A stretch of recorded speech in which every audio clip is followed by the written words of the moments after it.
हाय हाय ना नारा लगाव्या। રાજકોટમાં પુષ્કરધામ રોડ પર કાર્યક્રમને લઈ ક્ષત્રિય સમાજનો વિરોધ કાર્યક્રમ રદ કરવાની ફરજ પડી।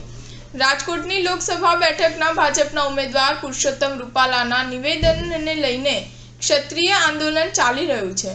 ઠેર ઠેર ભાજપના કાર્યક્રમનો વિરોધ ક્ષત્રિય સમાજના યુવાનો દ્વારા કરવામાં આવી રહ્યો છે।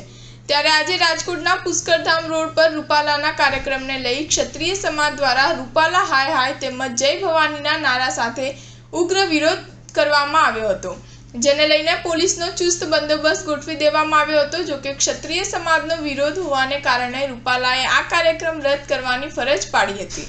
પ્રાપ્ત વિગત મુજબ પુષ્કરધામ રોડ પર પ્રદ્યુમન હાઇટ્સ બિલ્ડિંગમાં પુરુષોત્તમ રૂપાલાના સમર્થનમાં એક બેઠકનું આયોજન કરવામાં આવ્યું હતું। આ બિલ્ડિંગમાં અનેક ક્ષત્રિયો રહેતા હોવાથી આ અંગેની જાણ થતાં ક્ષત્રિય સમાજના યુવાનો ત્યાં દોડી આવ્યા હતા। રૂપાલા હાય હાય તેમજ જય ભવાનીના નારા સાથે વિરોધ કરવામાં આવ્યો હતો, જેને પગલે પોલીસનો ચુસ્ત બંદોબસ્ત ગોઠવી દેવાયો હતો। એસીપી પીઆઈ ક્રાઇમ બ્રાન્ચ સહિતનો કાફલો ઘટના સ્થળે દોડી ગયો હતો। જો કે આ વિરોધના કારણે પુરુષોત્તમ રૂપાલા કાર્યક્રમ રદ કરવો પડ્યો હતો। સ્ટાર ન્યૂઝ 7 હંમેશા સચ્ચાઈની સાથે।